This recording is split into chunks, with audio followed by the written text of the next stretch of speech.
नमस्ते नमस्ते विभो विश्वमूर्ते नमस्ते नमस्ते चिदानन्दमूर्ते नमस्ते नमस्ते तपोयोगगम्य नमस्ते नमस्ते श्रुतिज्ञानगम्य नमस्ते नमस्ते विभो विश्वमूर्ते नमस्ते नमस्ते चिदानन्दमूर्ते नमस्ते नमस्ते तपोयोगगम्य नमस्ते नमस्ते श्रुतिज्ञानगम्य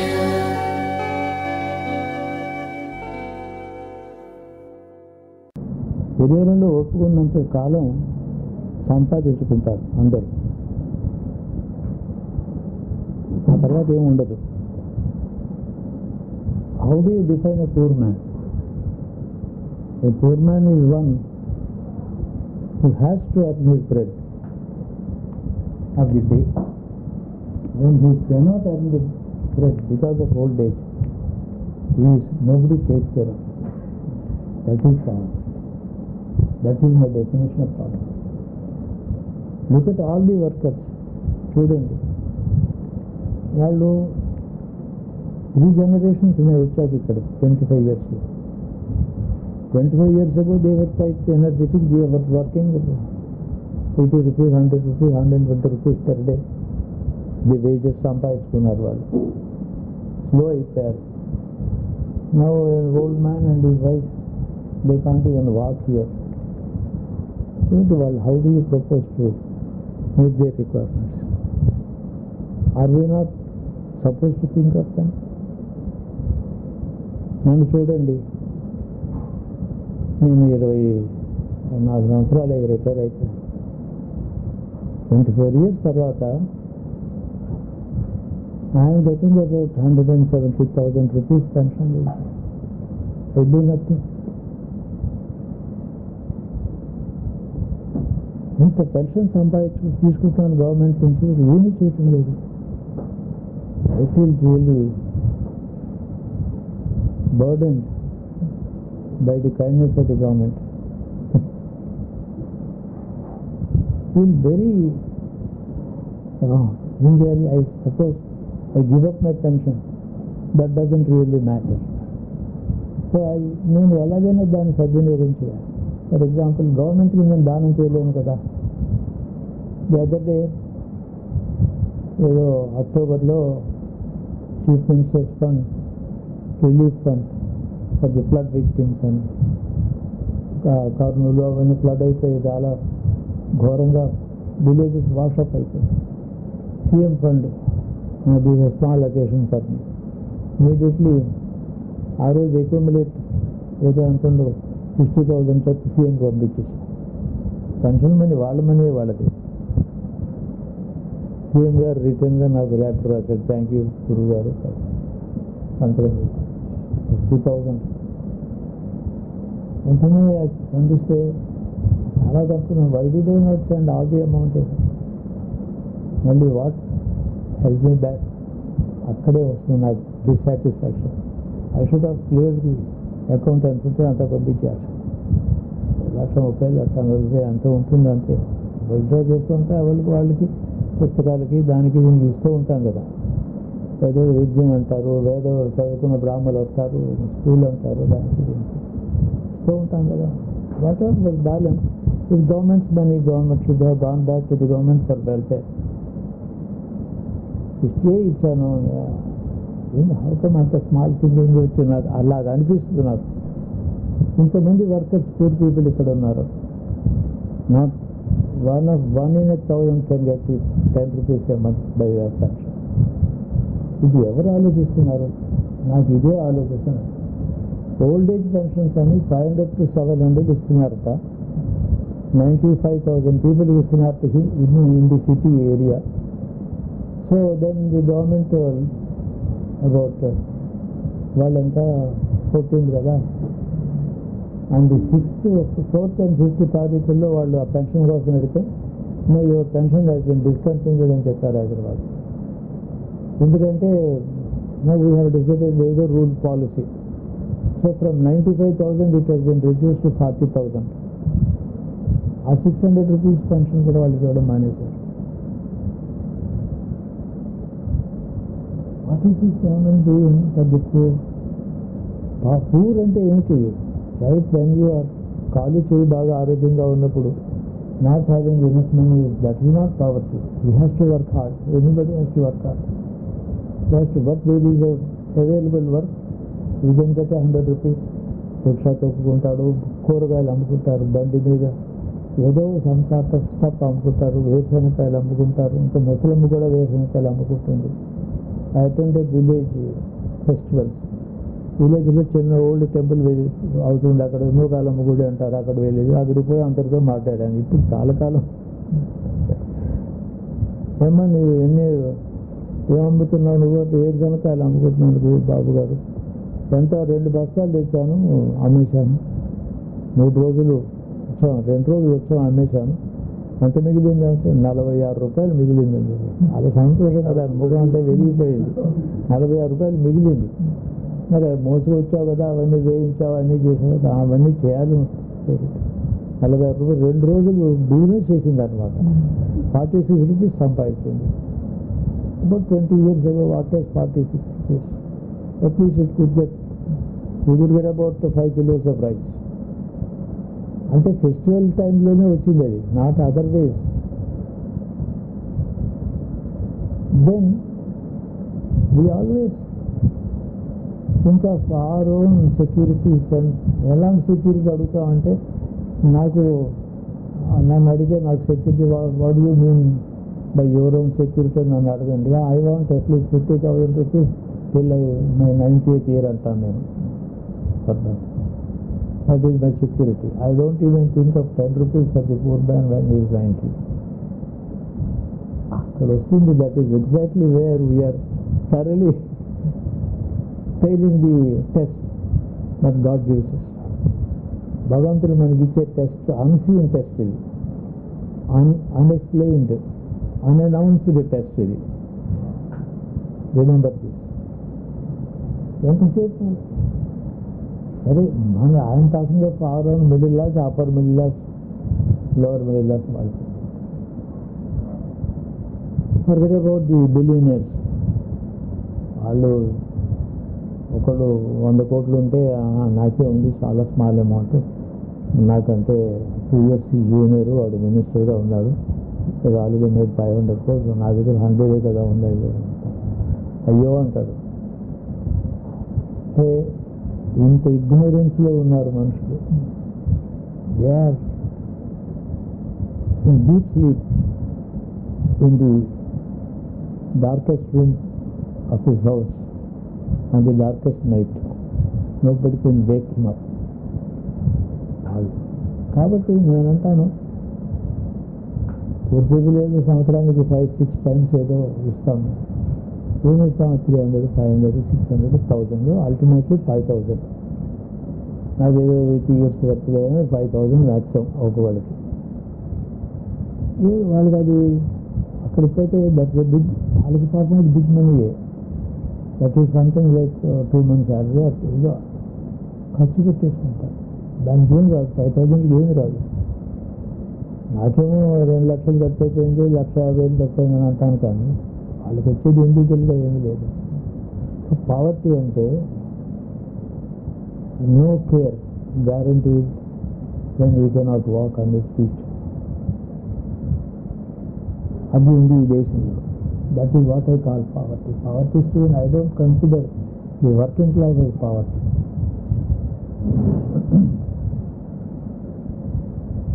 ఎప్పుడైనా మన వాళ్ళు ఈసారి అంటే మొన్న 1 month క్రితం ఇచ్చాను కదా, మళ్ళీ డైలీ ఇవ్వాలంటాను నేను. ఇవ్వగలిగితే మనకి లిమిటేషన్స్ ఉంటాయి కదా, అందుకని ఇంట్లో వాళ్ళు ఏమంటారు, నెల క్రితం ఇచ్చాం వీళ్ళకి చాలా 500 ఇచ్చాం, చీరలు ఇచ్చాం, షర్ట్స్ ఇచ్చాం, పంచెలు ఇచ్చాం, ఇంకేదో ఇచ్చాం. డైలీ ఇవ్వాలి, మన దగ్గర ఉంటాం డైలీ. వీక్లీ వేజెస్ ఇవ్వాలి. ఇక్కడ పనిచేశారు తోటలో, ఇప్పుడు నవ్ దే కాంట్ వాక్. ఆ గుడిసెలో కిందకు కూర్చుని ఉంటారు. ఆ కొడుకులు కోడళ్ళు వాళ్ళు వెళ్ళి పనిచేస్తారు. వాళ్ళందరికీ ఇంటికి ఏదో మెటీరియల్ ఇస్తే అది తింటారు. ఇదంతా కూడా సోషల్ వెల్ఫేర్ అని అంటే beyond 65 or 70 people.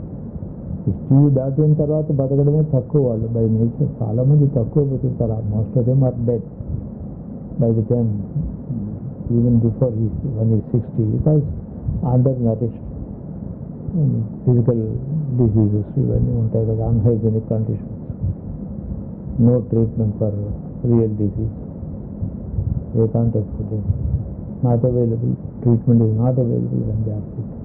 Whereas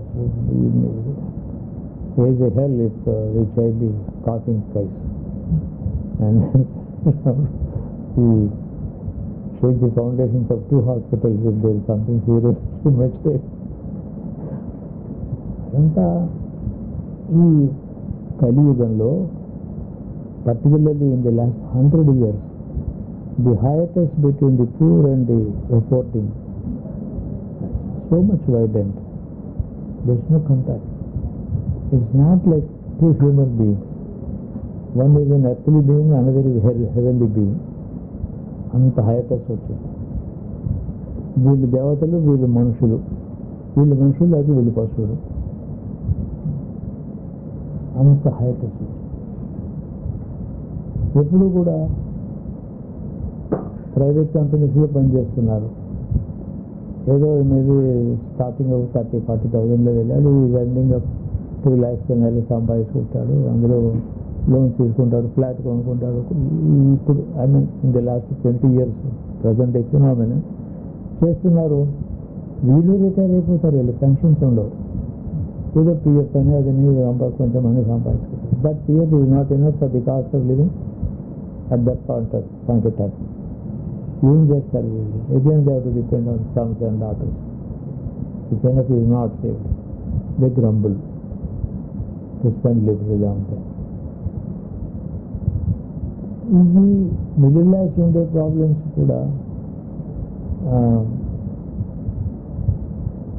they are negligible problems. ఇవన్నీ కూడా నెగ్లిజిబుల్ ప్రాబ్లమ్స్.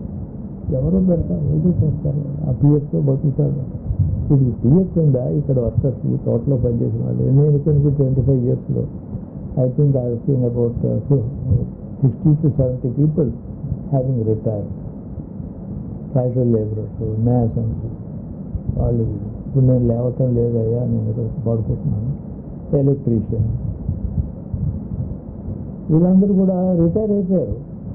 రిటైర్ అయిపోయిన తర్వాత ఎక్కడ ఉంటున్నావు ఇప్పుడు? రిటైర్ పని చేయటం లేదు కదా, నడవలేము. మాకు నా కొడుకున్నాడు, వాడు అన్నం పెడుతున్నాడు. నాకు ఏం పెడుతున్నాడు? వాడికి ఎంత సంపాదన? వాడికి 5,000 వస్తుంది, ఎక్కడో పని చేస్తున్నాడు. మరి నాకు నా భార్యకి అన్నం పెడుతున్నాడు, వాడికి 3 పిల్లలు, ఇవన్నీ చెప్తాడు. అందులో 500 అంటే మేబీ 1 square meal ఇది లగ్జరీ. ఈ స్థితి వచ్చింది. 2012 ఏమవుతుందని ఎందుకు అడుగుతారు నన్ను?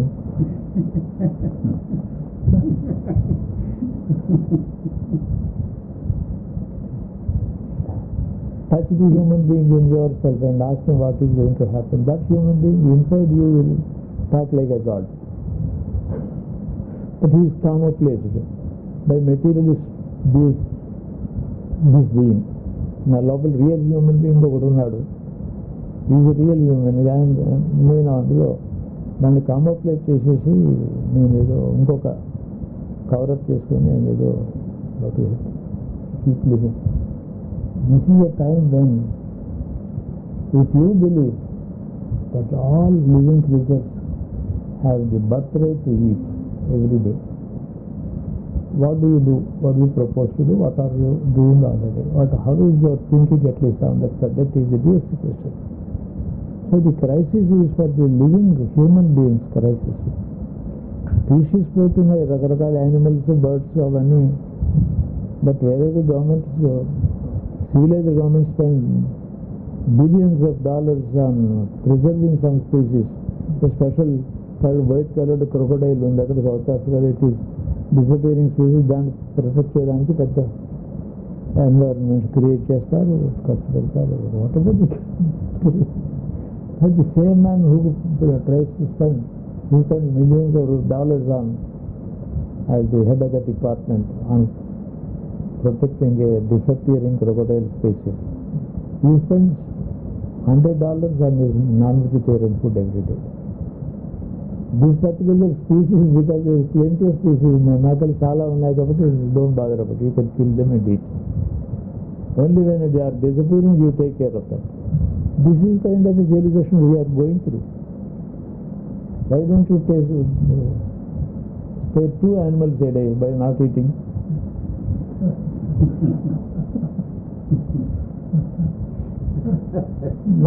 నా గోల ఇది. నా స్థితి ఎలా ఉంటుందంటే హ్యూమన్ బీయింగ్ లోపల పెట్టుకొని ఆ హ్యూమన్ అది ఏదో నేను ఒక భారతీయుడిని, అది నేను హిందువుడిని, అది ఇది అంటే మనిషి ఈ లోపల inner human being neither Hindu nor Ibrahim nor a Christian nor nothing. ఇది inner human being has no identity. outer human being has a human identity. Inner human being contains the God. There is God in you and in which you inner you. అందులో ఉన్నాడు భగవంతుడు. Let him speak to him, he will speak to you. Message వస్తుంది. Inner human being లో ఉండే ఈశ్వరుడు లోపల అంతర్యామైన భగవంతుడు ఈ ఇన్నర్ మ్యాన్తో మాట్లాడితే, ఇన్నర్ మ్యాన్ మనతో మాట్లాడితే మన మెసేజ్ లెవెల్స్ ఉన్నాయి, స్టేజెస్. అందుకని ఎంతో నాకు పెన్షన్ ఎంత 15,000 పెన్షన్ ఎందుకు ఏం చేస్తున్నాను, 14,000 పెన్షన్ ఎందుకు అని అనుకుంటాను. అయితే కొన్ని స్టాప్ చేశాను, అది తీసుకున్నాక ఏం చేస్తున్నానంటే నాకు నాట్ టు మై సాటిస్ఫాక్షన్. ఏదో అంటే మనం పేదవాడికి రోజు ఇవ్వాల్సిందే వీళ్ళకి. లాస్ట్ మంత్ ఇచ్చాను కదా, ఇప్పుడు మళ్ళీ ఇవ్వక్కర్లేదు, తక్కువ ఇస్తే సరిపోయినా అంటే మన స్ట్రింగ్స్ అది టైట్ కాబట్టి అందుకని అనిపిస్తున్నాం అది రోజు ఇవ్వాలంట. ఇస్తే అంతే కదా, వాడికి పెన్షన్ ఏముంది, వాడికి ఓల్డ్ ఏజ్ వచ్చింది. ఆరోగ్యంగా ఉన్న నాళ్ళు రెక్కాడికి డొక్కాడుతుంది అని ఒక తెలుగులో అంటారు. ఓన్లీ కాళ్ళు కష్టపడి పని చేస్తే అన్నం కడుతుంది. అది కూడా రోజు పని ఉండదు. పని ఉన్న రోజు వాడికి అయితే తలనొప్పి వస్తుంది. మొత్తం ఇవన్నీ ఎలిమినేట్ చేసి నెలకు 12 రోజులు పని చేస్తే ఎక్కువ 1/3 అంతే కదా. దానికి ఎంతోమంది ఉంటారు, అందరూ పని చేయలేరు. హస్బెండ్, వైఫ్, కొడుకు, కోడలు, మనవలు అందరూ. గవర్నమెంట్ అని అంటాం కదా, ఏం గవర్నమెంట్ పట్టాలి? గవర్నమెంట్ ఎంతమంది ఎక్కడ ఉంటుంది? మనీ ఉంది, ఉన్నది ఏమైపోతుంది అంటే వాళ్ళ సంగతి. నాన్ పెన్షనబుల్ జాబ్ అయితే వద్దు, పెన్షనబుల్ జాబ్లోకి వెళ్ళరా అని కొడుకు చెప్తాడు తండ్రి.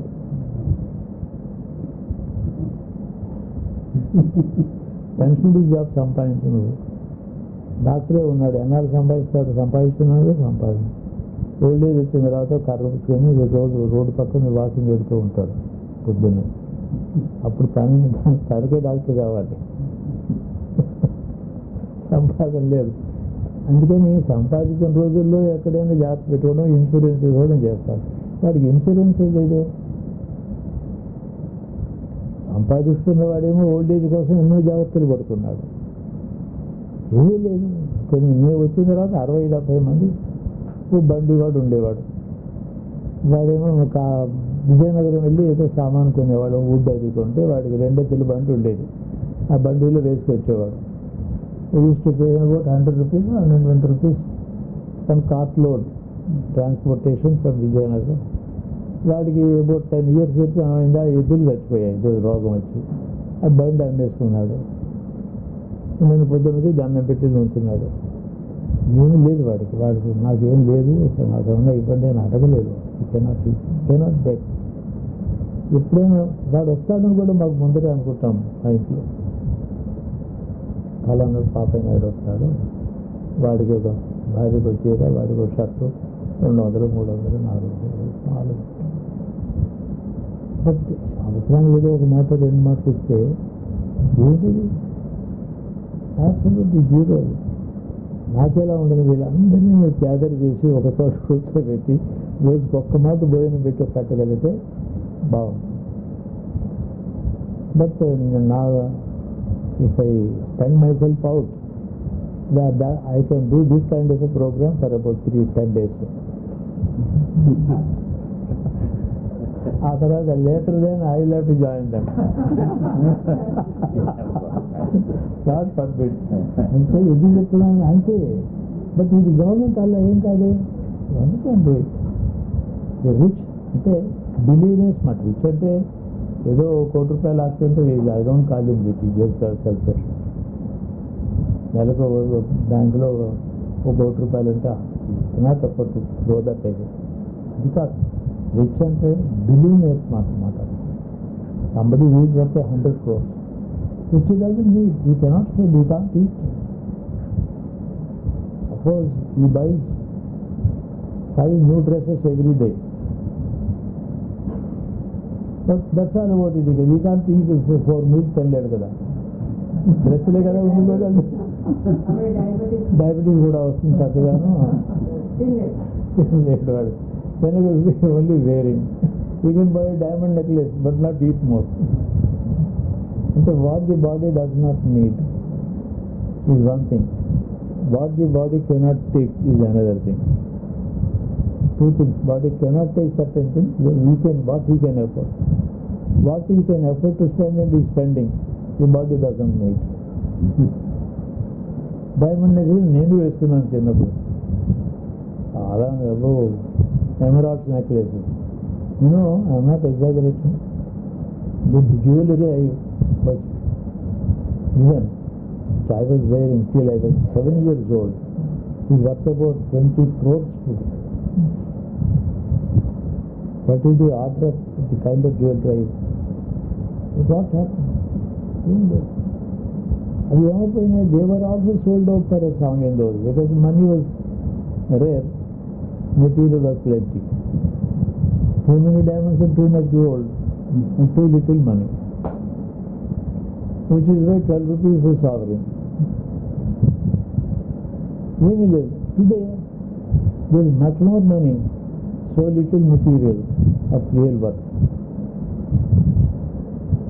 ఇప్పుడు కావాల్సింది ఏమిటంటే, somehow or other, every town, every village, municipality, all the people, municipal taxes and poor home ఒకటి రన్ చేసి డైలీ వాళ్ళకి అన్నం పెట్టేస్తుంది.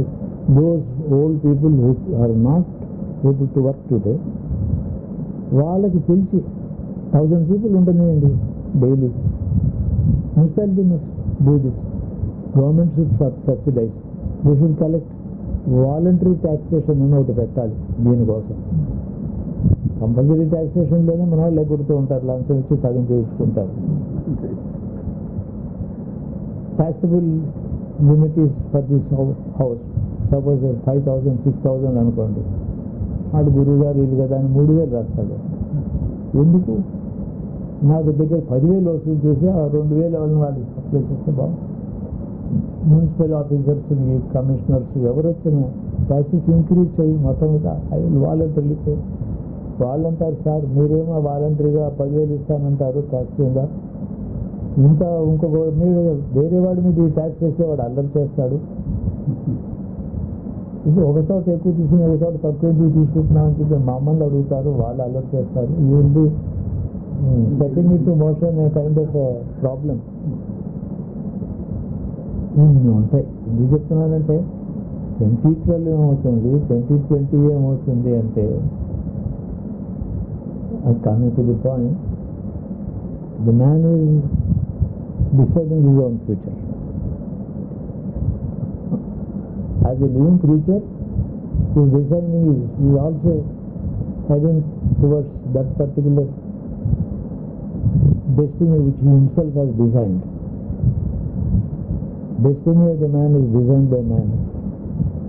ఎన్వైరన్మెంటల్ అదే కదా మనం మాట్లాడుకున్నాం. ఇది వన్ మోర్ ఆస్పెక్ట్ ఇప్పుడు జ్ఞాపకం వచ్చి అందరికీ. ఎంత ఇచ్చినా చాలదు. ఏదో ఇప్పుడు మద్రాసు, హైదరాబాద్లో మ్యారేజెస్ చేస్తున్నారు. దే ఆర్ స్పెండింగ్ 5 crores అనే bed. They are inviting all the guests from foreign, giving them 7-star accommodation for all the people and up and down fares. Something like about 120 guests in 7-star rooms with up and down fares. Plus all of them are given a present of worth about 50,000 to 1 lakh rupees each. ఎక్కడి నుంచి వచ్చింది ఇవన్నీ? ఇలాగ heart మనీయా, చెమట వచ్చి చూసాడా? Important. ఇప్పుడు బిజినెస్లో చాలా మందికి వచ్చింది, అంటే అంబానీస్కి వచ్చింది, టాటాస్కి వచ్చింది. That is maybe genuine money, but that is much more than what they can spend. ఇవి ఇంత వేస్ట్ చేస్తుంటే about one furlong, 100 yards away, you see the poor people begging. ఇదంతా కూడా call it whatever you call, sin అనండి, పాపం అంటారా, తప్పు అంటారా, అజ్ఞానం అంటారా? అజ్ఞానమైనా పాపమైనా తప్పు చేసినా ఫలం ఒకటే. అజ్ఞానంతో చేసిన చంటి పిల్లలు వెళ్ళి వేడి నీళ్ళలో వేలు పెడితే తెలియక చేశారని కాలం మానేస్తుంది, అది కాలుతుంది, అది అజ్ఞానం. అజ్ఞానంతో వేడి నీళ్ళలో వేలు పెట్టి పిల్ల కాల్చుకుని చెయ్యి, అజ్ఞానమైనా అది చెయ్యి కాలేదు. పాపం అంటే కావాలని చెప్పి ఇంకోటి అందులో వేలు ముంచడం, ఇంకోటి వేలు మనం ముంచడం, అది పాపం.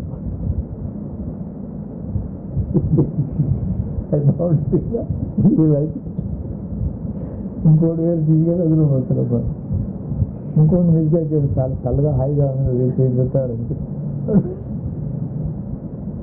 రకరకాల అందరినీ సమానంగానే కాలుస్తుంది. ఆ వేణులకి ఏమి డిస్టింక్షన్ లేదు, దేవి ఆర్ ది బాస్. ఇందువల్ల మనుషులు చేస్తున్నటువంటి కర్మకు ఫలం బట్ పోయిన 100 అంతకుముందు ఏదో ఉన్నారు, పావర్టీ ఉంది, డ్రౌట్ కండిషన్స్ ఉండేవి. ఒక మాకు మట్టి తిన్నారు డ్రౌట్ కండిషన్లో. ధాత కరువు అని చెప్పి ధాతనామ సంవత్సరంలో పూర్వం 150 ఏళ్ళ క్రితం ఎప్పుడో వచ్చింది. వీధుల్లో రీచింగ్ మట్టి బాగాయలలో చేసిన మెత్తని మట్టి తిన్నారు. ఎనీ రూట్, ఎనీ ట్రీ, వేప చెట్టు వేళ్ళు తిన్నారు బెంగాల్లో, ఎక్కడో కాదు, ఆంధ్ర కూడా వచ్చింది ఆ కరువు, తమిళనాడుకి వచ్చింది, ధాత కరువు అంటారు, ధాతలు అమ్మకం. ఆ కరువు ఎందుకు వచ్చింది? ఉన్న రోజుల్లో పెట్టకపోవడం చేసి. అది చాలా చిన్న పనిష్మెంట్, చచ్చిపోయారు చాలా. plenty of food, much too much money, and all kinds of luxury. People are buying cars, 1 crore, 2 crore. అంటే మ్యాన్మేడ్ ఫ్యామిలీ అంటే చూడండి, డ్రౌట్ అయితే వచ్చింది కదా, మేనేజ్మెంట్ సరిగా లేదు. మ్యాన్మేడ్ అవుతానే మ్యాన్మేడ్ ఫ్యామిలీ ఎట్లా ఉంటుంది? వర్షాలు రాలేదు, వర్షాలు లేవు, కాదది wrong to say it's man-made. Arrangements to meet with the drought were not adequate అని అలా చెప్పాలి. Drought cannot be man-made. ఏం డిస్కస్ చేశారంటే కింగ్ జార్జ్ ఫస్ట్ ప్రిపరేషన్ సరిగా లేక, ఇప్పుడు మాత్రం ఆ తర్వాత ఏదో ఇప్పుడు సెంట్రల్ గోడౌన్స్ వచ్చాయి, స్వతంత్రం వచ్చాక సెంట్రల్ గోడౌన్స్ అంటే పెట్టారు దేశం నిండా, అక్కడ గ్రెయిన్స్. మ్యాన్మేడ్ ఏం కాదు, మిస్మేనేజ్డ్, అది సరిగా బ్రిటిష్ వాళ్ళు. In fact because it was the foreign government they blamed it on them. Bengal family అంతా కూడా they blamed it on the British. inadequate arrangements. That was not a government, it was just a newly running government. They had no control all over the country, for the entire country. They had opposition. చాలా కూడా ఉన్నాయి, but మిస్మేనేజ్డ్. మనం మిస్మేనేజ్డ్ floods ఏం చేసాం వాళ్ళు అనడానికి. In fact I am always an advocate for the British on many issues. I can condemn them only on a few issues. ఇప్పుడు కూడా మనం ఎందుకు చెప్తున్నామంటే ఫ్యూచర్ అంటాం. ఏంటి మన ప్రజెంట్ ఫ్యూచర్సే మన ఫ్యూచర్. ఏం చేస్తున్నాం మనం? మిలియన్స్ ఆఫ్ పీపుల్ రిక్షా తొక్కాడు, ఇప్పుడు కాలు నొప్పి వచ్చింది, వాడు యునైటెడ్ ఫుడ్తో అండర్ నరిష్డ్గా 50 ఏళ్ళ దాకా 20 ఏళ్ళ నుంచి 15 ఏళ్ళ నుంచి రిక్షా తొక్కడం మొదలెట్టేటప్పుడు 50 ఏళ్ళు వచ్చాయనుకో వాడికి. తర్వాత తొక్కలేదు వాడు. 50 ఏళ్ళకి వాడు 75 ఏళ్ళు వచ్చేస్తాడు. ఉంటూ ఉంటాడు. అంటే వాడు ఆ కొడుకు కోడలు అన్నం పెడితే తినాలి, కూర్చుని ఉంటాడు అలాగా. Looking into the empty look into the sky. చాలా పావర్టీ. వాడికి ఏం పెన్షన్ లేదే, నాకేమో ఏ పని చేయకుండా 14,000 పెన్షన్ ఎందుకు వస్తుంది? అది ఆ డిఫరెన్స్ చెప్తున్నా. ఎప్పుడు నేను చేసిన పని ఏదో 29 and 30 years నేను ఎప్పుడో చేశాను. ఇవన్నీ కూడా గవర్నమెంట్ ఏం చేయాలో వాళ్ళకి తెలియటం లేదు. అసలు ఆ థింకింగే లేదు. Fighting for the elections, for power, వచ్చిన తర్వాత how to take care of themselves. But always keep on talking about the poor. అంటే my definition of poverty is a man is not guaranteed 1 square meal a day when he cannot work physically. ఫిజికల్గా పనిచేసే రోజు, చేయలేని రోజుని ఒక భోజనం కూడా guarantee లేకపోవడం పావర్టీ. అదే మన బాధ్యత. మనసులోనే భరించండి బాధ్యత. ఈ ఊళ్ళో పనిచేయడానికి చేతగాక మూల పడి ఉన్నవారు ఎంతమంది ఉన్నారు, వాళ్ళందరికీ అన్నం పెట్టు స్వామి. అది మన బాధ్యత. పెట్టినా ఎప్పుడో కొంచెం పెట్టినా అది అన్నం పెడితే 1 గంట తర్వాత మళ్ళీ ఆకలి. ఇది ఎప్పుడు కూడా నా మనసులో ప్రమాదం. నాకు ఇవన్నీ ఇష్యూస్ ఏంటంటే హాయిగా ఛానల్లో ఉంటాను, పక్కన లేచేస్తాను, లేచి ఏదో డిస్టర్బ్ అయిపోతుంది లోపల. చాలా స్టార్మే డిస్టర్బెన్స్ వస్తుంది లోపల సబ్కాన్షియస్గా. గబుక్కుని లేచేసి తిరుగుతాను అటు ఇటు. ఈ తోటలో నేను 20 ఏళ్ళ క్రితం రాత్రి తిరిగేవాడిని. midnight I used to walk around in the garden. Disturbed conscience వస్తాయి. ప్రతి కంట్రీయే చుట్టూ ఉండే మనుషులు. Where is God? God is all over. He is not happy. God is not happy all over. That can this because I'm in contact with him. It displeasure of God is trouble to me because I'm not immune to like ordinary people. వాళ్ళకి భగవంతుడు ఏమనుకుంటున్నాడో వాళ్ళకి తెలియదు కదా. అందరూ millions of people దాని నిద్రపోతారు. Displeasure of God affection. ఇలా ఉన్నాయి పరిస్థితులు చెప్తున్నాను. అందుకని 2012 మహాలక్ష్మి గుడి అమ్మవారు వ్యర్థం పూజ చేస్తున్నావు. లెటర్ ఆల్ గో దేర్ నవ్వు వెళదామా, ముందర అరగంట మాట్లాడి వెళ్ళిపోదాం అనుకుంటే ఏం టాపిక్ లేదు. కరెంట్ అప్పుడు ఏం పని చేస్తున్నా అదే టాపిక్ అవుతుంది. ఏదైనా అది అప్పటికప్పుడు వచ్చిందే టాపిక్. ఇద్దరు నీ మీద పుస్తకం రిలీజ్ చేయించారు. అప్పటికి వెళ్ళిన తర్వాత ఇప్పుడు చిన్న పుస్తకం అక్కడ వీధిలో అప్పటికి ఆన్ ది స్పాట్ విదురుడి మీద మాట్లాడాను. ఎనీథింగ్ ఇది టాపిక్, టాకింగే ఉంది. అందుకని మనం లెటస్ రాముడు భోజనం చేసిన తర్వాత దేవతలకు నైవేద్యం పెట్టి దాన్ని తింటాడు. ఏదో ఎంత ఎక్కువ కడుపు ఆయాసం వచ్చేదాకా రాముడు తినకూడదు. తినడం పాపమే. తృప్తిగా తినాలి, తృప్తిగా పెట్టాలి, కానీ తను తినస్తే తినాలి. సరే, అందుకని ఉత్తరాపోషణ అని చెప్పి మళ్ళీ నీళ్ళు అది తాగు తీసేది. గౌరవే అపుణ్యనవే పద్మార్పుల నివాసిన మధ్యనామధికం దత్తం అక్షయం ఉపతిష్టతు అని ఒక మంత్రం చదువుతాను.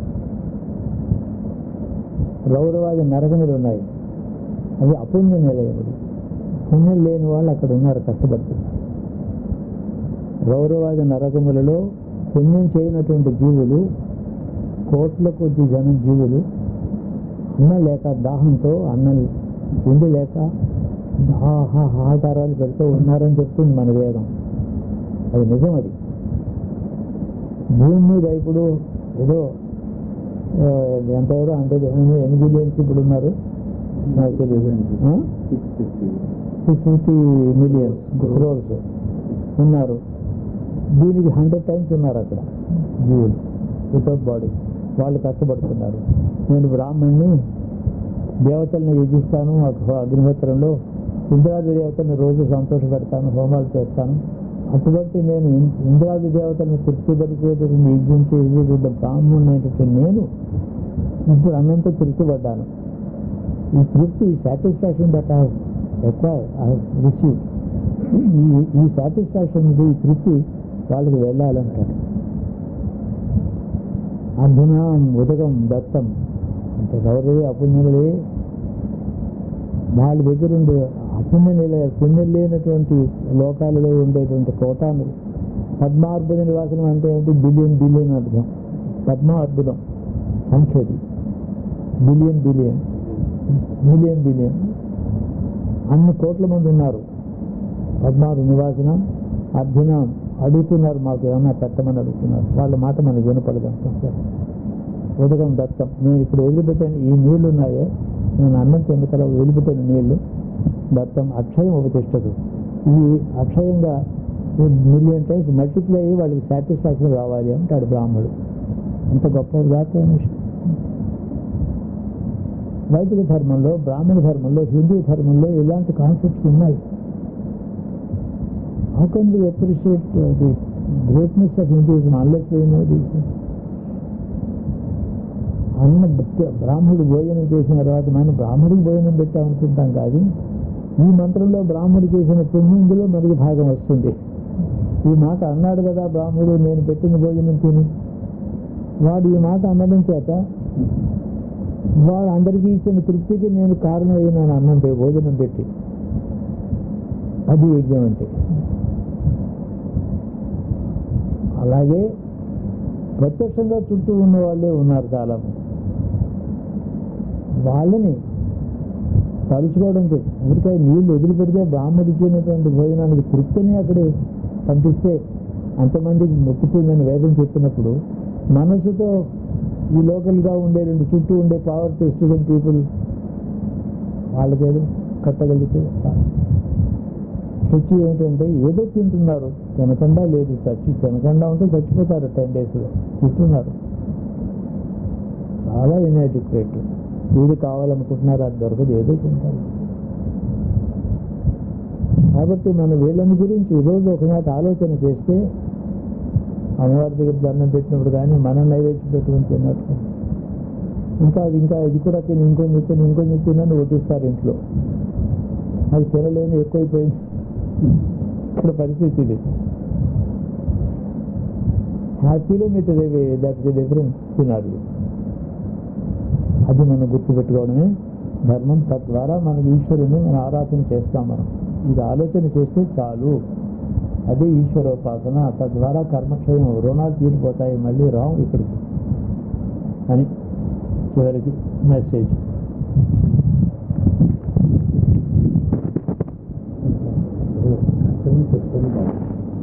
చెప్పాలి చివరికి సిచ్యువేషన్. ఈ మధ్య ఆర్టికల్ మీద డౌట్స్ ఇచ్చారు. ఎందుకు తెలంగాణను సపోర్ట్ చేశాను అని ఇది ఎక్స్ప్లెయిన్ చేస్తున్నాను అందరికీ కనపడ్డట్టు. ఒకటి ఆకాశరామోత్తరం రాశారు, మీరు ఆధ్యాత్మిక గురువులు కదా, ఇలాంటి ఎందుకు చేస్తున్నారు? తెలంగాణ సపోర్ట్ చేస్తున్నారు మీరు. విశాఖపట్నం బజార్లో విజయనగరంలో నిలబడి ఇలా మీరు చెప్పగలరా? అక్కడ భయపడి చెప్తాను, ఇక్కడ భయపడి చెప్పనని. సరే వాళ్ళందరికీ ఎస్టిమేషన్ మనం ఎక్కడ ఇవ్వం కదా. కానీ ఈయన ఒక పాపులర్ ఎంపీ, మంచివాడు. అన్నది ఏంటంటే చెడ్డవాడనేది అసలు లోకంలో ఒక కేటగిరీ లేదు. ఇప్పుడు బాగా గుర్తుపెట్టుకోవాలి. పుట్టుకతో వీడు చెడ్డవాడు, వీడు మంచివాడు అని అలాగేం లేదు. నల్లవాళ్ళు ఉన్నారు, తెల్లవాళ్ళు ఉన్నారు, స్నానం చేయవాళ్ళు ఉన్నారు, తెల్ల చుట్టుంది, నల్ల చుట్టుంది. లోపల మనుషులో వీడు చెడ్డవాడు కాదు, అలా ఎవరు లేరు. విదుర నీతులు కూడా మాట ఒక చోట ఎక్కడో వచ్చింది భారతం. విన్నాను పుస్తకం ఎక్కితే అందులో కనపడలేదు. అది ఎవరు దుష్టుడంటే ఎవరు? అదే దుష్ట స్వభావం పుట్టుకతో దుష్టి అయిన వాడు ఎవరు లేరు. అలా ఉంటే వాడిని ఆసురి సంపత్తి అసురుడు అన్నారు. వాడు పుట్టుకతో చెడ్డవాడు. వాడిని రిఫార్మ్ చేయడం కానీ, వాడిని మార్చడం కానీ, వాడికి ఏదైనా లంచం ఇచ్చేనా వాడిని బాగు చేయడం కానీ సాధ్యం కాదు. వాడు అలాగే ఉంటాడు. అలాంటి వాళ్ళు ఎంతమంది ఉంటారు లోకంలో? 10 లక్షల మందికి 10 మంది ఉంటే ఎక్కువ. లక్షకు ఒకడే ఉంటాడు. మిగతా వాళ్ళందరూ సామాన్యులు. వాడు మంచివాడు కావచ్చు, చెడ్డవాడు కావచ్చు. పరిస్థితులను బట్టి ప్రోద్బలం చేత, ఆశ చేత కానీ, భయం చేత కానీ, ఇతరుల యొక్క ప్రభావం చేత కానీ ప్రవర్తన చెడిపోయి ఉండొచ్చు.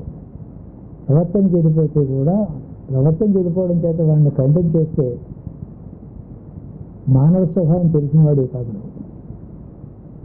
స్వభావంలో అందరూ ఒకటే అని తెలిసినప్పుడు చేతనైతే వాడిని రిఫార్మ్ చేయవలసిన బాధ్యత ఉంది. లేకపోతే దురదృష్టవంతుడు బ్యాడ్ ఇన్ఫ్లుయెన్స్లో పడ్డాడు, చెడ్డగా పెడుతున్నాడు, నీ సానుభూతి చదివి. ఆ అర్థంలోనే దుర్యోధనుడు యోగా చెడ్డవాడు. కానీ ద్రోణాచార్యుడు, త్రిపుడు, అశ్వత్థామ, భీష్ముడు చెడ్డవాడు కాదు. చెడ్డవాడు చేసిన పనిని అపోజ్ చేయలేని పరిస్థితిలో ఉన్నటువంటి దుర్బలం చేయడం చెప్పి అందువల్ల పాపం మూటగట్టుకున్నారు. అసలు దర్బార్లో ఎవడు చెడ్డవాడు లేడు. కర్ణుడు స్వార్థం చేతి చెడ్డవాడైనాడు. అంటే తనకి రాజ్యం ఇచ్చి దాని శోతపుత్రుడు అన్నారు. అంటే అందరూ తను గౌరవించలేదు. అయినా నేను రాజ్యం చేస్తానన్నాడు. వాడికి కిరీటం పెట్టి రాజ్యం ఇచ్చాడు వాడు. అందుకని వాడు వీళ్ళ పక్షం చేరాడు. లేకపోతే వాడు చెడ్డవాడు కాదు, చెడ్డవాడు అయినాడు. వాడు ద్వేషం వచ్చింది వాడు. మళ్ళీ వాడి కొడుకు వికర్ణుడు ఉన్నాడు. చాలా అన్యాయం ద్రౌపదిని ఎలా అవమానం చేయాలి, ఈ మోసం చేశారు. ఇదంతా నీ కుర్రవాడు నీ తెలివి నోరు మూసుకొని కూర్చోన్నారు. వాడిని కర్ణుడు కొడుకు. ఎవరి చేత? పరిస్థితుల వల్ల. పుట్టుకతో ఎవడైనా దొంగ ఉన్నాడా? పుట్టుకతోనే హంతకుడు ఉన్నాడా? అప్పుడు అలా సాధారణంగా ఉండదు. అది పరిస్థితుల ప్రభావం. అందుకనే ఈ ప్రాంతం వాళ్ళు చెడ్డవాళ్ళు, ఈ ప్రాంతం వాళ్ళు మంచివాళ్ళు అనే అభిప్రాయం ఎప్పుడు చెప్పకూడదు. వాళ్ళలో ఉండే మంచితనం ఏమన్నా మీరు గ్రహిస్తే అది మంచివాళ్ళే వాళ్ళు అని చెప్పడం చేతనే సామరస్యానికి సుబోధం చేస్తారు. లేకపోతే ఉదాహరణకి వాళ్ళందరూ చెడ్డవాళ్ళు అండి, వాళ్ళని మనం బాగు చేయలేమని అన్నారనుకోండి, మనం విషబీజం వేసిన వాళ్ళు అవుతాం కదా. మనం చేసిన ఉపకారం ఏంటి? ఎవరికైనా ఎవరికి ఉపకారం? ధర్ముడికి ఉపకారం కాదు. ధర్ముడు అంటే ధర్మదేవత స్వరూపం. ఆటకి సేవ చేయడం మన ధర్మం. మామూలు మనిషికి ధర్మం ఏంటంటే ధర్మదేవతకి సేవ చేయడం. ఏ ప్రయత్నంలోనైనా ధర్మదేవత ఆమోదించేటట్టు, ధర్మదేవత అనుగ్రహం నీకు కలిగేటట్టు చేయడమే.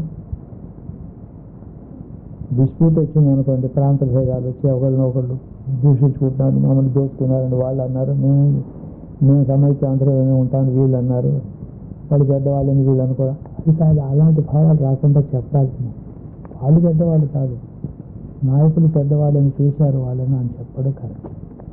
చెడ్డవాళ్ళు అంటే అమాయకులు కాబట్టి, ఏది చెప్తే అది నమ్మేవాళ్ళు కాబట్టి, సత్యం ధర్మం తెలిసిన వాళ్ళు కాదు కాబట్టి, జరిగిన నిజం కూడా ఎరగని వాళ్ళు, తెలియని వాళ్ళు కాబట్టి వాళ్ళని ఎలా నడిపిస్తే అలా చేస్తున్నారు. వాళ్ళని బ్లేమ్ చేయకూడదు.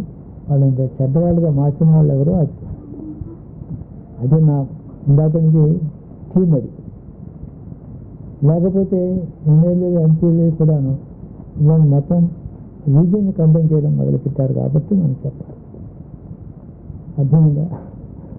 ఎప్పుడు కూడా ఎవడు చెడ్డవాడు లేడు, చెడ్డ పని చేసేవాడు ఉన్నాడు. ఒకవేళ మంచి పని చేస్తే వాడు ఎప్పుడు మంచివాడుగా ఉండాలి అది కూడా లేదు. సామాన్యుడు అంటారు వీళ్ళు. ఇవాళ మంచి పని చేశాడంటే రేపు మంచి పని చేస్తాడు నమ్మకం లేదు. మంచి పని చేసే అవకాశం ఉంది కాబట్టి చేయడానికి ప్రోత్సాహం వచ్చింది, వాడికి చెప్పారు అలా వస్తుంది. ఆ పరిస్థితులు అలాగే ఉండాలని మనం కోరాలి. అతడి చేత మంచి పని చేయించే పరిస్థితులు ఎప్పుడు అతడికి ఉండుగాక అని మనం ఆశీర్వదించాలి. అది ధర్మం. అందువల్ల ధర్మదేవత మనం లోపల సంతోషిస్తుంది. ధర్మదేవతను సంతోషపెట్టిన వాడే ఈ భూమి నుంచి నిష్క్రమించినప్పుడు క్లీన్ చీట్తో వెళ్తాడు. లేకపోతే ఇంత మూట కట్టుకుని పెడతాడు బ్యాడ్ రిపోర్ట్స్ దాని మీద కానీ అది వాడితేనే ఉంటుంది. వాడి మీద కాన్ఫిడెన్స్ రిపోర్ట్ వాడికే ఇస్తారు. అది ధర్మదేవత విషయం. గవర్నమెంట్లో అధికారికి ఇస్తారు బ్యాడ్ రిపోర్ట్ సబార్డినేట్ మీద, వాళ్ళే రాస్తారు, వాళ్ళే యాక్షన్ తీసుకుంటారు. ధర్మతో ఎవరి రిపోర్ట్ వాడికే ఇస్తాడు. అది కాన్షియన్స్. అది ఏకాంతంగా ఉన్నప్పుడు తన రిపోర్ట్ తను చదువుకుంటాడు నిద్రపట్టు. కాబట్టి మనుషులు దోహదక్రియ అంటాం మనం. దోహదక్రియ అంటే సహజంగా మొక్క పెరుగుతుంది నేలలో విషం, దాన్ని మనం పెంచలేము. దోహదక్రియ అంటే నీళ్లు పోసి దాని అంతటికి పెరిగేటట్టు చేయడం అన్నమాట. మనం ఇలా సాగరిస్తే పెరిగేస్తున్నాడు చెట్టు, చచ్చిపోతుంది. రోజు కడుపులో సాగతి తప్పని పెరగాలి. ఎప్పుడు ఏ పని చేయలేడు ప్రకృతిలో. అలా దండం పెట్టదు, పెరిగిందో లేదో చూసుకోవడమే, నీళ్లు పోయడం అంటే కడుపు చేయడం. ఎవరైనా ఇంకొక వ్యక్తి విషయంలో కానీ, ప్రకృతిలో ఒక వృక్షం కానీ, పశువు కానీ, మరొక మానవుడు కానీ దోహదంలో తన ధర్మం చెందాలి. దోహదక్రియ ప్రోత్సహించాలి. ఇదిగో ఈ పని చేయడం లేదు, ఇది నీకు మంచిది. ప్రేమతో ఆదరంతో అది యోగక్షేమాలు లోపల నుంచి కోరుకుంటూ చేయాలి. అది ఒక పాలసీ కాదు. ఆనెస్టీ ఈజ్ ఆనెస్ట్ మ్యాన్, నేను honesty is the best policy అన్నాడు మాట బాస్. నాకు ఏదో కామెంట్ ఆయన నేను ట్రాన్స్ఫర్ వెళ్ళిపోతుంటే నాకు టీ ఇచ్చారు. ఆ సందర్భంలో బాస్ ఏమన్నాడంటే ఈజ్ అన్ ఆనెస్ట్ మ్యాన్, నేను honesty is the best policy అన్నాడు. Sir honesty not a policy with me అన్నాను. ఆనెస్టీ పాలసీగా ఉంటుంది కొందరికి, సహజంగా ఉండాలి. డిఫరెన్స్ ఉంది కదా. ఆయన కూడా సపోర్ట్లు కొట్టాడు. యూ సెడ్ ఇట్ అన్నాడు. అంటే ఏంటంటే ఎవరైనా ఉపయోగం ఏంటంటే ఇప్పుడు రేపు నాకు ప్రమోషన్ వస్తుంది నెక్స్ట్ ఇయర్. ఇంకా అయితే ప్రమోషన్ అది వెయిట్ చేస్తున్న లిస్టులో ఉంది నా పేరు. చాలా క్లీన్గా ఉంటాను. ఇప్పుడు ఎవరి దగ్గర టీచింగ్ కాదని నేను ప్రమోషన్ వచ్చాక చూసుకున్నాను అని. ఈ సంవత్సరంలో అనేసి ఇది పాలసీ అంటే ఇదన్నమాట పాలసీ అంటే. దానివల్ల మనిషి గుణం పెరగదా, దాన్ని ధర్మదేవత సంతోషించదు. ధర్మదేవత సంతోషించింది ఆనెస్టీ, దాని పేరే ధర్మం. అలా ఉండాలి మనుషుల్లో. కాబట్టి ఈ దేశంలో కష్టం వచ్చినా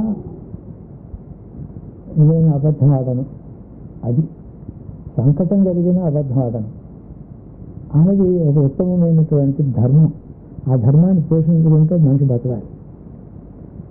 అండర్ నార్మల్ కండిషన్స్ బాగా నడుచుకున్న వాళ్ళు ఎవడూ తప్పు చేయకపోవచ్చు. కష్టం వస్తే అబద్ధం ఆడి తప్పించుకునే కష్టం వస్తుంది. లేదా తాను తప్పు చేసి తప్పించుకోవడానికి నేను చేయలేదని అంటాడు. అంటే తప్పు చేయడం సహజమే, దాన్ని ఒప్పుకోక అబద్ధం ఆడి తప్పించుకోవడం అధర్మం. ఇది సహజమైన వీక్ పాయింట్. ఇది ఒప్పుకున్నవాడు వాడు ధర్మదేవత సంతోషిస్తాడు. అందుకని మన దగ్గర 27 ధర్మశాస్త్రాలు ఉన్నాయి. గౌతమ స్మృతి, పరాశర స్మృతి వగేరా వగేరా ఎన్నో ఉన్నాయి. శంకరయుగ స్మృతి అని చెప్పి కలికి ఆ స్మృతి కావాలని చెప్పారు. ఓ మామిడి పండు దొంగిలిస్తే నా చేతులు కొట్టేయమని అన్నగారి దగ్గర వెళ్ళి చేతులు కొట్టించేసుకున్నాడు. ఎందుకంటే రాజు క్షమించాడు, అధికారి క్షమించాడు, ఎవరు శిక్షించలేదు.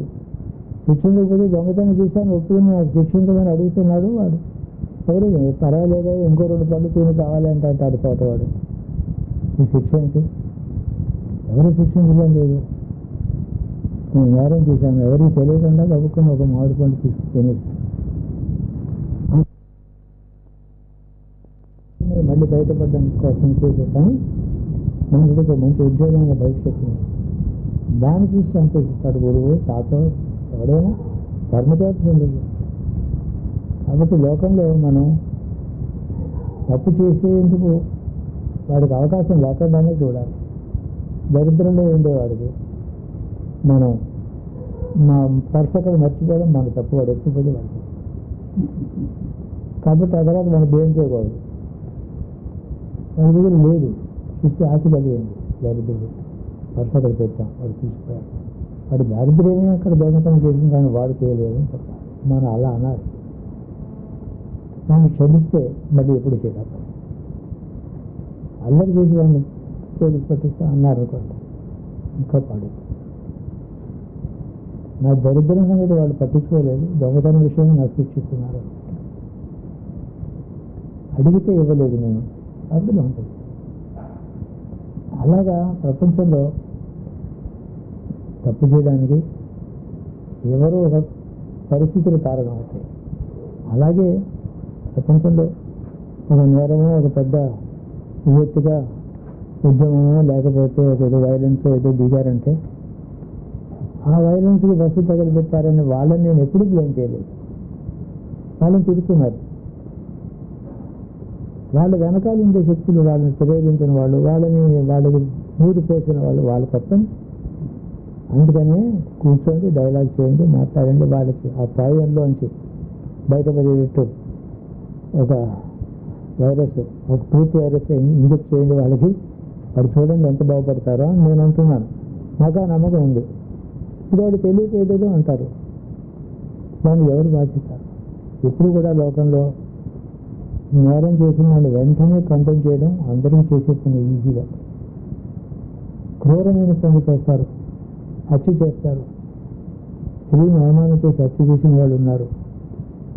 వాళ్ళు క్షంతవ్యులని కాదు, వాడికి శిక్ష వేసి ఈ కష్టం వాడి చేతిలో కష్టపడ్డ వాళ్ళకి న్యాయం అవుతుంది, అందుకని వాడికి శిక్ష వేయాలి.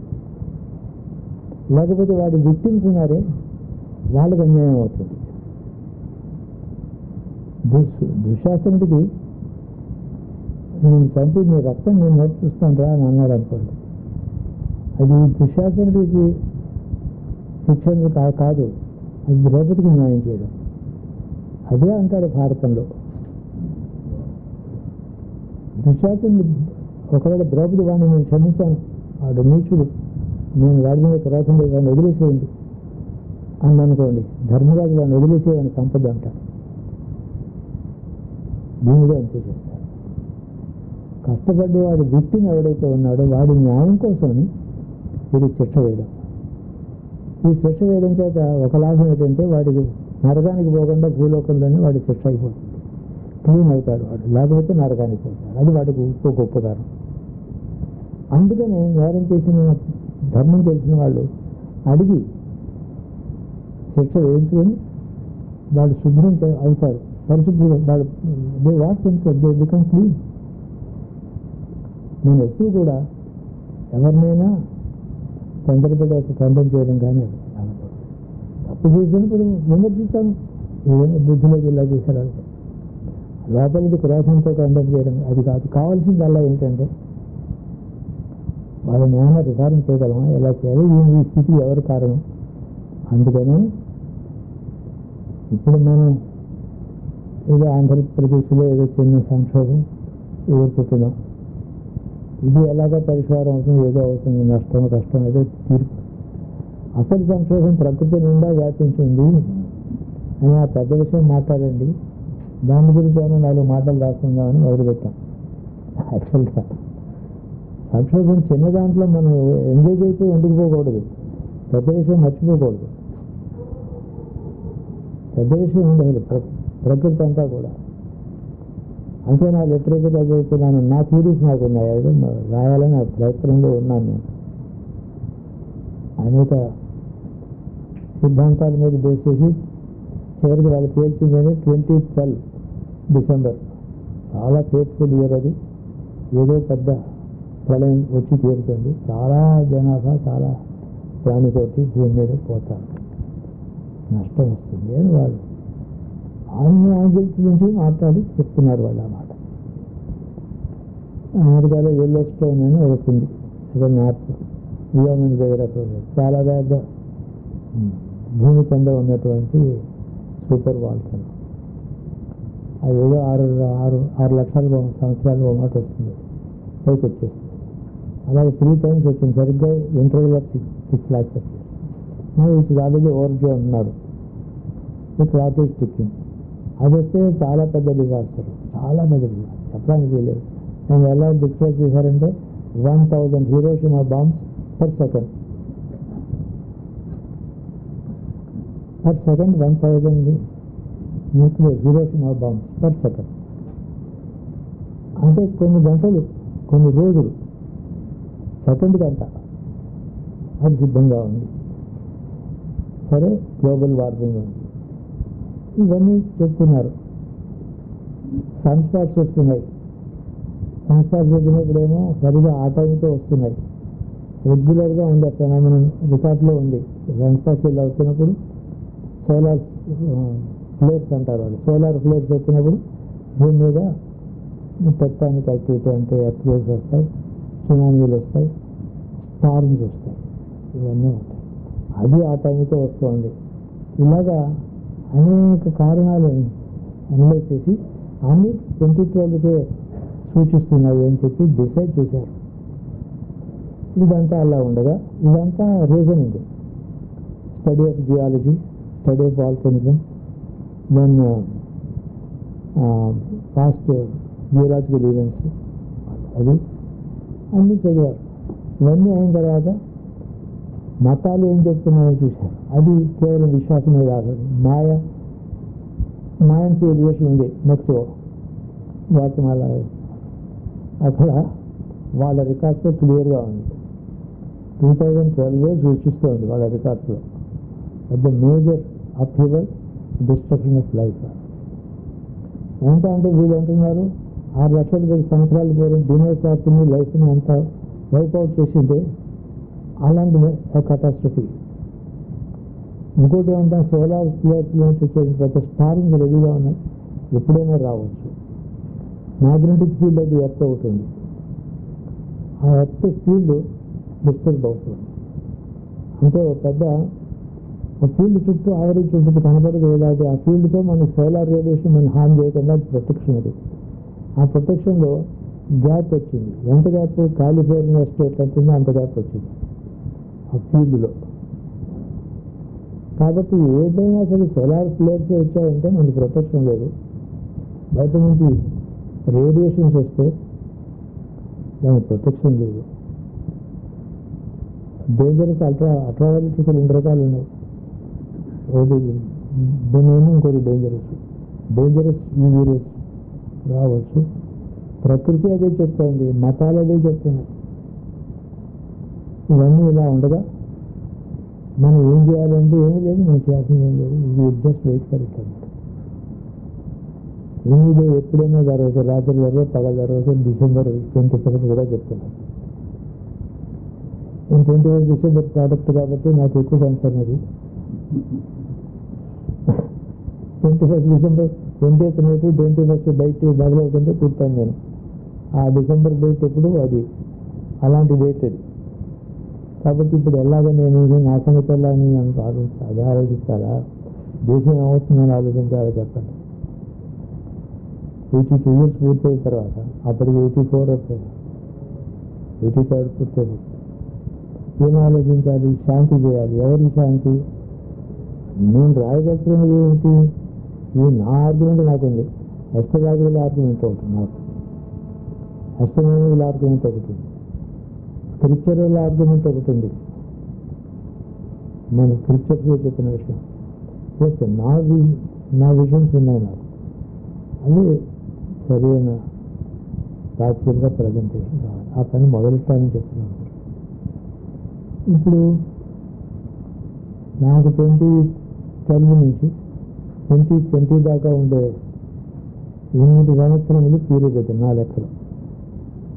అది రియల్ పెద్ద కటాస్ట్రఫిక్ టైం. ఆ తర్వాత నేను ఇదివరకు ఎప్పటి నుంచి 30 ఏళ్ళ క్రితం నేను చెప్పిన మాటలు మీకు జ్ఞాపకంగా లేదు. 1975లో అన్నాను. ఇంత ఖరీదులు పెరిగిపోతున్నాయి భూమిలో అంటే ఊరికే ఇస్తే కూడా తీసుకునేవాడు ఉండడు. ఒకనాడు అలా వస్తున్నాను. నాకు ఇల్లంతా ఖాళీగా నేను ఇచ్చేస్తాను, తీసుకొని నాకు వద్దు బాబా అంటాను. ఇది రియల్ ఎస్టేట్ ఇవన్నీ ఏదో పెరిగిపోయాయి అనుకుంటాను. చూడండి, ధనానికి, ఆస్తిపాస్తులకి, భూములకి, ఎస్టేట్స్కి ఏమీ వాల్యూ ఉండదు. అంటే ప్రజల యొక్క దశ అలా పడిపోతుంది. అది ఎవరికి అవసరం లేదు. క్షేమం కావాలి, సంఖ్య తగ్గిపోతుంది. భారత కాలం 4,32,000 సంవత్సరాలు కలి అంటారు. అదంతా కాదు, కలి అయిపోయింది. ఇది ద్వాపర మొదలెట్టే టైం వచ్చేసింది. అది కూడా ఆలోచన చూపిస్తుంది. దానికి ఒక ఆర్గ్యుమెంట్ ఉంది. ఇవన్నీ కలిపి ముందర సైంటిఫిక్ డేటా అంతా 1 by 1 అంతా రాసి ఎవరు నా మతం నేను చెప్పదలుచుకొని చెప్తాను.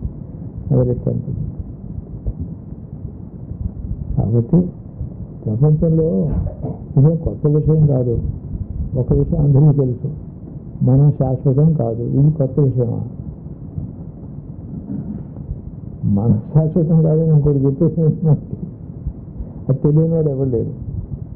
తాను శాశ్వతంగా ఉంటానని అనుకునేవాడి వల్లే కష్టపడతాడు.